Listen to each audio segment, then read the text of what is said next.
രാമയ്യയും ചിന്നമ്മയും ഒരു കുഞ്ഞിക്കാൽ കണ്ട് സന്തോഷിക്കാൻ വേണ്ട വരമരുളുന്നതിനു വേണ്ടി ഭഗവാനെ പ്രാർത്ഥിക്കുന്നു.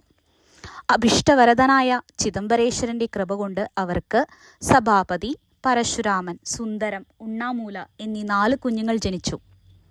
സ്വത്തിനു വേണ്ടി തമ്മിൽ തല്ലി കലഹിച്ചു വന്ന 2 പേരുടെ തർക്കം പരിഹരിക്കാൻ വേണ്ടി ഒരു ദിവസം രാമയ്യ അളവുകോലെടുത്തുകൊണ്ട് അനുനായികളോടുകൂടി സമീപദേശത്തേക്ക് പോയി. സ്നേഹം കൊണ്ട് നിറഞ്ഞു നിൽക്കുന്ന ചിന്നമ്മയുടെ വീട്ടിൽ ഒരു ദിവസം ഒരു മഹാജ്ഞാനി വിശന്നു വലഞ്ഞു വന്ന് ആഹാരം ചോദിച്ചു. സാക്ഷാൽ ഈശ്വരൻ തന്നെ ആ മഹാത്മാവിന്റെ വേഷം ധരിച്ച് വരാനിടയായത്.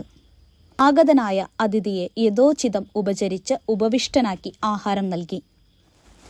നീ എൻ്റെ വിശപ്പ് ശമിപ്പിച്ചതുപോലെ ഈ ലോകത്തുള്ള പാവപ്പെട്ടവരുടെയും എളിയവരുടെയും വിശപ്പിനെ ശമിപ്പിക്കാൻ തക്ക വല്ലഭത്വമുള്ള ഉത്തമപുത്രൻ നിന്നിൽ വന്ന് ജനിക്കാനിടവരും എന്ന് പറഞ്ഞ് അനുഗ്രഹിച്ച